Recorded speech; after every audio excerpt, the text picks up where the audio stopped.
আসসালামু আলাইকুম। যে ধান কাটতেছি, ধান তো সব পাকিয়ে গেছে প্রায়। এটা হলো সব এই জায়গা দিয়ে হলো এই ক্ষেতে সব ক্ষেতে পানি দেওয়া হয়েছিল, ওই পানির হলো ভাগ আছে আর কি, ওই ভাগের ধান কাটতেছে আর কি। এই ক্ষেতও ছিল, এই ক্ষেত্রে যদি দেখো দেখা যায় পাশে, এক্ষেত্রে কালকে সন্ধ্যার সময় কাটা হয়েছে বিকালবেলা, আর এই ক্ষেত্রগুলো এখন কাটা হইতেছে। আর আমাদের তো নিজস্ব ক্ষেত্র ওই পাশে, ওই পাশের ওইগুলো ওইটি কাটবো, এগুলো কাটা শেষ হলে ওইটাও কাটবো, ঠিক আছে। ওইটাও পাকছে।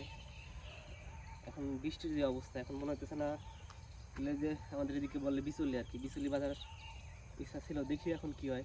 কেটে রাখতেছে এই জন্য সিরিয়াল ধরে, যদি বিচুলির বাধা যায় আর কি তাহলে তো বাধাই গেল, আর না হলে তো এমনি এমনি নিয়ে যাওয়া লাগবে, আওলা ঝোলা খেয়ার হয়ে যাবে।